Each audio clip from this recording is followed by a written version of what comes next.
안녕하세요. 초보탈출 김선생입니다. 우리 초보 운전자분들 그리고 장롱면허이신 분들 운전 처음 시작할 때 나 도대체 뭐부터 해야 되지? 운전을 하긴 해야 되는데 뭐부터 해야 될지 전혀 모르겠어 하시는 분들을 위해서 오늘 가이드 영상 한번 준비해 봤습니다.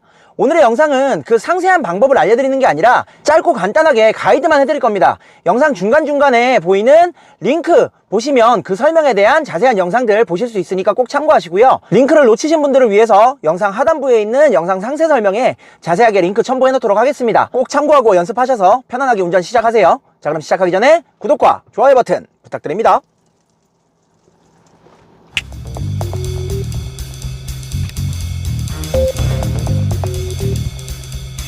자, 그럼 운전을 시작하기 위해서 가장 먼저 해야 되는 건 내가 운전할 차를 내 몸에 맞게 조절하시는 겁니다. 시트 포지션 조절이라고도 하죠.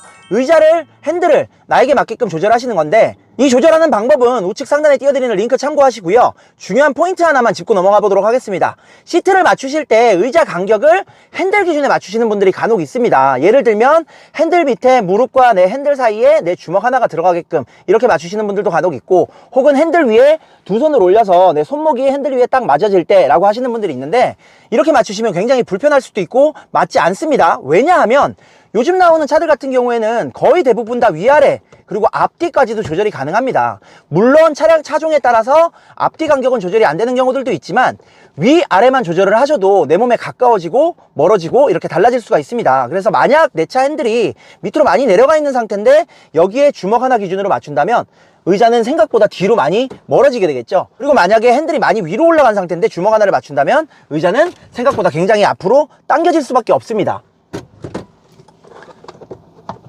손목 기준으로 맞추는 것도 마찬가지겠죠. 그렇기 때문에 의자를 맞추실 때는 핸들 기준이 아닌 발, 브레이크 페달에 닿는 발 기준으로만 앞뒤 간격을 맞춰주시고 핸들은 최종적으로 편안하게 다시 한번 조절을 해주시면 됩니다. 자, 그 다음 두 번째로 의자 간격을 맞추셨다면 사이드미러를 세팅을 해야 합니다. 사이드미러 세팅하는 방법은 지금 또 우측 상단에 링크를 띄워드릴 테니까 꼭 참고하시고요. 간단하게 포인트만 짚어드리면, 사이드미러를 세팅하실 때에는 보조미러를 따로 장착하실 게 아니라면 사각지대가 최대한 없게끔 내 차는 가볍게 기준만 보이도록 맞추시는 게 좋습니다.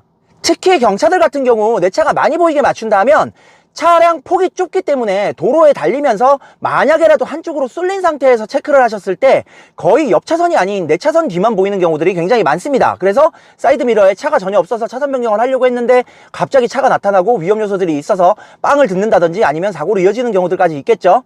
그렇기 때문에 사이드미러를 맞추실 때에는 내 차가 많이 보이지 않게끔 내 차를 최소화하고 사각지대가 최대한 없게끔 내 차는 기준만 딱 설정하시는 것이 가장 좋습니다. 세팅에 따라 거울상으로는 크게 차이가 안 날 수 있지만 이 미세한 조절 하나로 끝이 보이고 안 보이고에 따라서 굉장히 사각지대의 위험 요소를 제거할 수가 있습니다.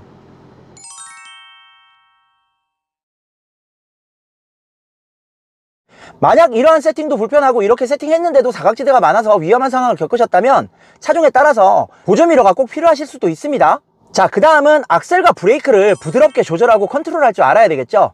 멀리 나갈 필요 없습니다. 많이 움직일 필요 없습니다. 그냥 주차장에서 주차된 칸에서 제자리에서 기어 드라이브에 넣고 천천히 브레이크를 떼면서 브레이크와 악셀을 미세하게 조절하는 컨트롤 능력을 익히셔야 합니다. 지금 우측 상단에 띄워드리는 이 영상을 보시면 조절하는 요령 쉽게 익히실 수 있으실 겁니다. 자, 모든 세팅이 끝났고 브레이크와 악셀까지도 컨트롤하는 능력을 갖췄다면 이제 핸들을 돌리면서 커브도 돌 줄 아셔야 하는데, 핸들 돌리는 요령과 시선 처리 한꺼번에 묶어서 설명을 드리겠습니다. 왜 이걸 묶어서 설명을 드리냐면 우리 초보 운전자분들이 이런 질문들을 굉장히 많이 하십니다. 좌회전할 때 핸들을 얼만큼 돌려야 돼요? 우회전할 때 핸들을 얼만큼 돌려야 돼요? 좁은 골목에서 핸들은 언제 어떻게 돌려야 되죠? 라는 질문들을 많이 하시는데, 사실 핸들 돌리는 양과 타이밍은 차의 속도 그리고 그 커브의 크기에 따라서 항상 달라질 수밖에 없습니다. 그렇기 때문에 여기에 따르는 게 바로 시선 처리인데, 시선 처리만 잘 되셔도 핸들을 언제 어떻게 돌려야 되지라는 거는 반사적으로 자연스럽게 익혀지실 수 있으니까 시선 처리 중점적으로 신경 써서 꼭 연습해 보시기 바라겠습니다. 자, 지금까지 설명드린 게 다 익숙해지고 완벽해졌다면 이제 도로에 나가기 전에 마지막으로 최종적인 연습 한 가지 하실 게 있습니다. 바로 뭐냐면 넓은 주차장 혹은 널널한 공터에서 이 모든 걸 종합적으로 한꺼번에 익히실 수 있는 코너 도는 연습을 하시는 겁니다. 자, 우측 상단에 이 영상 보시면서 연습을 하신다면 훨씬 더 도움이 많이 되실 겁니다. 바로 실전도로에 나가기보단 앞서 알려드린 모든 것들을 체크할 겸, 그리고 기본적인 자동차 조작 능력을 연습할 겸 공터나 넓은 주차장에서 뺑글뺑글 돌면서 커브 연습을 해보시고 나가신다면 훨씬 더 실전 운전에 도움이 많이 되실 겁니다.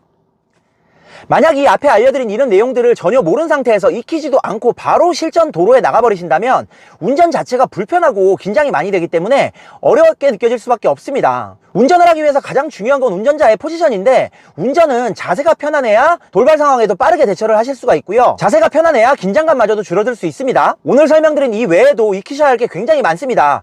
주차, 신호보기, 차선 변경 여러 가지들이 있지만, 이런 것들은 일단 오늘 알려드린 것들을 익히신 후에 도로에 천천히 나가면서 나는 어떤 것들이 잘 안 되는지 차근차근 하나씩 익히신다면 초보 운전 쉽게 탈출하실 수 있으실 겁니다. 무작정 뭐부터 해야지 하고 고민하지 마시고 오늘 알려드린 내용부터 차근차근 하나씩 익혀나가시기 바랄게요. 오늘의 영상이 마음에 드셨다면 구독과 좋아요 버튼 부탁드립니다.